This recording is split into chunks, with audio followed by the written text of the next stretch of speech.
Trousse, exercice numéro 5, intégrer l'activité physique à son mode de vie. Bonjour, je vous souhaite la bienvenue à cette séance de gestion du mode de vie donnée dans le cadre de ce programme. Avant de commencer, j'aimerais vous féliciter de nouveau d'avoir décidé de participer à ce programme et d'avoir franchi une autre étape importante en vue d'améliorer votre santé, d'atteindre votre poids idéal et de vous mettre en forme.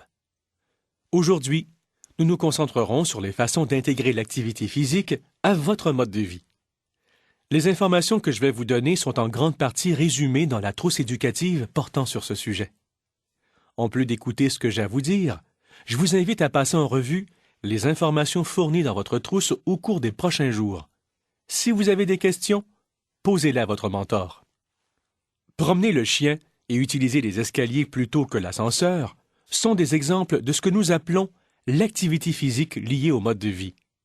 Faire des longueurs en piscine, marcher sur un tapis roulant et faire du vélo stationnaire sont des exemples d'exercices aérobiques traditionnels.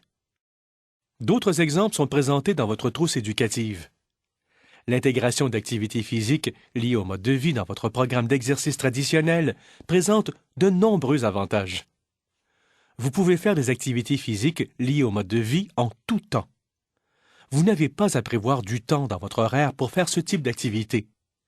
Il n'est pas inhabituel d'accumuler de 30 à 45 minutes d'exercice supplémentaires chaque jour en vaquant aux activités de la vie quotidienne. Vous n'avez pas à trouver un endroit pour vous entraîner. Vous avez l'embarras du choix. Vous n'avez pas besoin d'un équipement spécial, mais uniquement d'une paire de chaussures confortables. Vous n'avez pas à vous changer, ni à prendre une douche par la suite. Vous n'avez pas à maîtriser d'aptitudes spéciales. De façon générale, il s'agit d'activités que vous savez déjà faire et que vous devez faire de toute façon. De plus, il est peu probable que vous vous blessiez, puisque les activités physiques liées au mode de vie ne sont pas trop intenses. Parmi les avantages de l'activité physique liée au mode de vie que je viens de mentionner, y en a-t-il qui vous semblent intéressants? Dans votre trousse éducative, on présente une pyramide d'activités physiques. Vous devriez essayer de faire des activités physiques liées au mode de vie chaque jour dans la mesure du possible, en plus de votre programme d'entraînement traditionnel. Trouvez des façons de faire des activités physiques liées au mode de vie à la maison, au travail ou dans vos loisirs. Observez le sommet de la pyramide d'activités.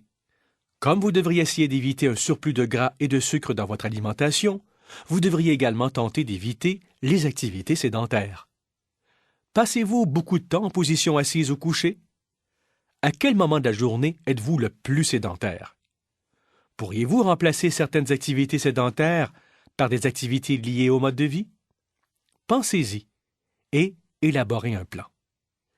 Par moment, il vous sera difficile, voire parfois impossible, de suivre votre programme d'entraînement traditionnel. Les raisons de ne pas s'entraîner les plus couramment citées par la plupart des gens sont les voyages d'affaires et les vacances, les obligations professionnelles, les responsabilités familiales, les jours de congé et les occasions spéciales. À ces moments, il serait avantageux de faire davantage d'activités physiques liées au mode de vie pour demeurer actif en attendant de reprendre votre programme d'entraînement traditionnel.